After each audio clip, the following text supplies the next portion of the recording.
இந்த தூய்மை பணியாளர்கள் பிரச்சனை அப்படின்றது சில தினங்களாகவே பேசப்பட்டு வந்தது. இந்த பின்னணியை எப்படி புரிஞ்சுக்கிறீங்க? எங்க தப்பு நடந்ததா நீங்க நினைக்கிறீங்க? இதுக்கு யார் பொறுப்பேற்கணும்னு நினைக்கிறீங்க?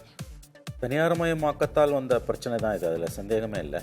பட் அதை இன்னும் ஒரு மனிதாபிமான முறையில் இந்த அரசு அணுகி இருக்கலாம். ஏற்கனவே சென்னை மாநகரத்தோட பல மண்டலங்கள் துப்புரவு பணியாளர்களுக்கு தனியார்மயமாக்கப்பட்டிருக்கின்றன. நாம் அனைவருமே அதை அறிவோம். எடப்பாடி பழனிசாமி அரசுலேயே அது நடந்தது. இப்போ இருக்கக்கூடிய சிக்கலாக நான் புரிந்து கொள்வது, அவங்க 23,000 ரூபாய் சம்பளம் வாங்கி கொண்டிருப்பவர்களை 15 அல்லது 16,000 ரூபாய் சம்பளத்துக்கு அவங்க தனியாருக்கு அனுப்புகிறார்கள். தட் இஸ், அவங்க வாங்கக்கூடிய ஊதியத்தில் 1/3 பங்கு அவர்கள் இழக்கக்கூடிய சூழல் வருகிறது. அதற்கு அவங்க பிஎஃப் பிடிக்கிறாங்க, இஎஸ்ஐ பிடிக்கிறாங்கன்னு சொன்னீங்கன்னாலும் கலை யதார்த்தம் என்பது ஒரு 23,000 ரூபாய் சம்பளத்தில் சென்னை மாநகரத்தில் வாழ வேண்டிய ஒரு குடும்பம். ஏன்னா அவங்க துப்புரவு பணியாளர்கள் பொழுது அவங்களுக்கு கண்டிப்பாக ஃபேமிலி இருக்கும், குழந்தைகள் இருப்பார்கள். அதில் பெண்கள் அதிகமாக இருக்காங்கன்னு சொல்கிறாங்க. ஏன்னா கணவர் இழந்த அல்லது வேறு காரணங்களால் சிங்கிள் பேரண்ட்டாக இருக்கக்கூடிய ஃபேமிலிஸை லீட் பண்ணுறவங்களா இருக்காங்க. அப்போ இந்த பிரச்சனையோட மூலமாக பார்ப்பது 23,000 சம்பளத்தில் 1/3 போதுன்னும் போது மற்ற எல்லா நியாயங்களும் அடிபட்டு போகின்றன. இதில் தனியார் மயமாக்கலை மட்டுமே இதை நீங்கள், அதாவது அது ஒரு தொடர்ச்சி தான்னாலும் எக்ஸிஸ்டிங் சேலரியை ப்ரொடெக்ட் பண்ண முடியலன்னா எப்படி அது அந்த போராடக்கூடிய தொழிலாளருடைய நியாயம் என்பது யாராலையும் மறுக்க முடியாத ஒரு நியாயமாக மாறுகிறது. இது ஊதிய உயர்வுக்கான போராட்டம் அல்ல, இருக்கிற சம்பளத்தை ப்ரொடெக்ட் பண்ணணுன்றது. இப்போ நம்ம யாருமே நாம் வாங்கக்கூடிய ஊதியத்தில் 1/3 பங்கு, இது 10 லட்சம் சம்பளம் வாங்கினாலும் 1 லட்சம் சம்பளம் வாங்கினாலும் 10,000 ரூபாய் சம்பளம் வாங்கினாலும் நம்முடைய ஊதியத்தில் 1/3 பங்கை நாம் இழக்கக்கூடிய சூழல் வருதுன்னா நம்ம கண்டிப்பாக அதை ஏற்றுக்கொள்ள மாட்டோம். அதுவும் அவங்க சமூகத்தில் ரொம்ப அடித்தட்டில் இருக்கக்கூடிய மக்கள். இன்னொரு விஷயம் விஜயன், இது மற்ற பிரச்சனைகளுக்கும் இதற்குமான ஒரு வித்தியாசம், இதில் இருக்கக்கூடிய ஒரு சமூக நீதி கண்ணோட்டம், ஒரு சோஷியல் ஜஸ்டிஸ் ஆங்கிள் இதில் இருக்கு. ஏன்னா இந்த தொழிலில் ஈடுபட்டிருக்கக்கூடிய அந்த மனிதர்கள், ஆண்களோ பெண்களோ, அவர்கள் குறிப்பிட்ட சமூகத்தை சார்ந்தவர்கள். அதனால தான் நேஷனல் SC/ST கமிஷன் கூட இது குறித்த தாக்கீதுகளை அரசிடம் கேட்டிருப்பதாக தகவல்கள் வருகின்றன. ஸோ அந்த ஆங்கிள் உள்ள வரும்பொழுதும் அரசுடைய பொறுப்பு என்பது கூடுதலானதாக ஆகிறது. அப்போ நீங்கள் தனியார்மயமாக்கல் மேலே மட்டுமே மொத்த சுமையும் சுமத்திட்டு போயிட முடியாது. எக்ஸிஸ்டிங் சேலரியை ப்ரொடெக்ட் பண்ண முடியாத ஒரு சுச்சுவேஷனை ஒரு கவர்மெண்ட்டே எப்படி பண்ண முடியும்? இது ரொம்ப அதாவது இன்ஹியூமன் டு த கோர், மனிதாபிமானம் அற்ற முறையோட ஒரு உச்சபட்சமாகத்தான் மாநில அரசு செயல்பட்டிருக்கிறது. வாங்குற சம்பளத்தில் 1/3 நீ குறைக்கிறவனு, அதுக்கு நீங்கள் கொடுக்குற வியாகியான அவங்களுக்கு பிஎஃப் கொடுக்குறோம், நாங்கள் கிராஜுட்டி கொடுக்குறோம். இன்றைக்கி கூட மாநில அரசோட அமைச்சரவை கூட்டத்தில் என்னென்னமோ பேசுகிறாங்களே ஒழிய இந்த இஷ்யூ பேசல. சேர்த்துட்டா 10 லட்சம்ன்றாங்க. நீங்கள் சொல்கிறது இதெல்லாம் எதிர்காலத்தில் உங்களுக்கு வரும்ன்றது அப்படின்றது அவங்க கேட்கறது. எனக்கு இப்போ என்ன, இது எவ்வளோ ஒரு இன்ஹியூமன் ஆட்டிடியூட் உங்களுக்கு அது நேச்சுரல் ஜஸ்டிஸ் கூட உங்களுக்கு மறுக்கப்பட்டிருக்கிறது. இன்றைக்கு மாநில அமைச்சரவை கூட்டத்துக்கு பிறகு நம்முடைய அமைச்சர் தங்கம் தென்னரசு நிறைய வியாகியானங்களை கொடுக்கிறார்.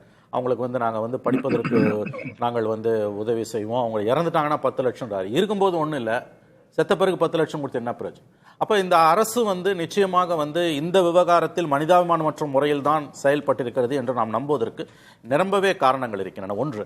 ரெண்டாவது, இவங்க எதிர்கட்சியாக இருக்கும்போது இவர்கள் கொடுத்த வாக்குறுதிகள் 19/1/2021 அன்று அன்றைய எதிர்க்கட்சி தலைவர் ஸ்டாலின் அவர்கள் எடப்பாடி பழனிசாமி முதலமைச்சருக்கு எழுதிய கடிதம், நாங்கள் இவர்களை கண்டிப்பாக பணி நிரந்தரம் நீங்கள் செய்ய வேண்டும் என்று கேட்டது. அப்புறம் இவங்க கொடுத்த வாக்குறுதிகள்.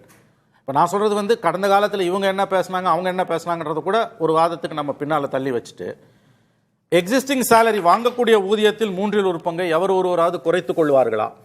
அந்த கோணத்தில் பார்த்தீங்கன்னா இந்த பிரச்சனை எவ்வளோ ஒரு சிக்கலான ஒரு மனிதாபிமானம் இல்லாத ஒரு பிரச்சனை என்று நாம் புரிந்து கொள்ளலாம். நீங்க சொல்றது திருமணி, இந்த பிரச்சனையை அணுகிய விதத்தில் அரசு நிச்சயமாக மனிதாபிமானமற்ற முறையில் நிச்சயமாக அணுகிய முறையில் தவறு இருக்கிறது. இது மனிதாபிமானமற்ற முறை. அப்புறம் காவல்துறையை வச்சு நீங்க அடிச்சு இது பண்ணது, கிளியர் பண்ணதெல்லாம் நீதிமன்ற உத்தரவு என்று நீங்கள் தப்பித்துக் கொள்ள முடியாது. எத்தனையோ நீதிமன்ற உத்தரவுகள் இருக்கின்றன.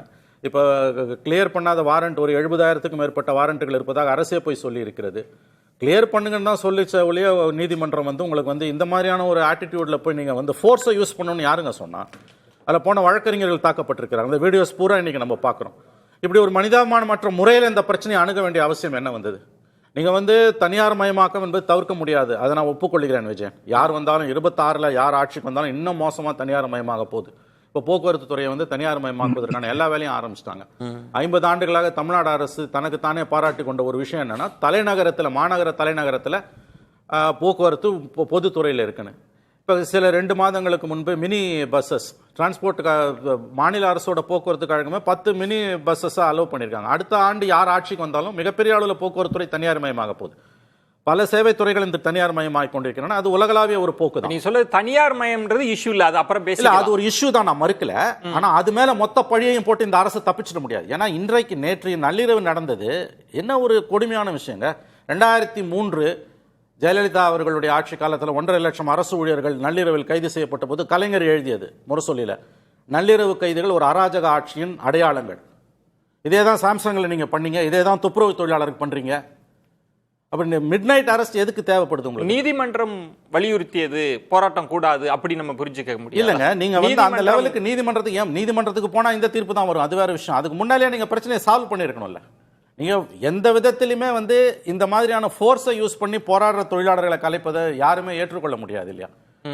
அங்க போய் கவர் பண்ண ரிப்போர்ட்டர்ஸ் தாக்கப்பட்டிருக்காங்க, ஒரு 6 வழக்கறிஞர்கள் தாக்கப்பட்டிருக்காங்க. இன்னைக்கு ஹைகோர்ட்ல மேட்டர் வந்திருக்குது, அந்த வீடியோஸ் பூரா நம்ம இன்னைக்கு பார்க்குறோம். இப்படி இந்த பிரச்சனையை கையாள வேண்டிய அவசியம் அரசுக்கு என்ன வந்தது?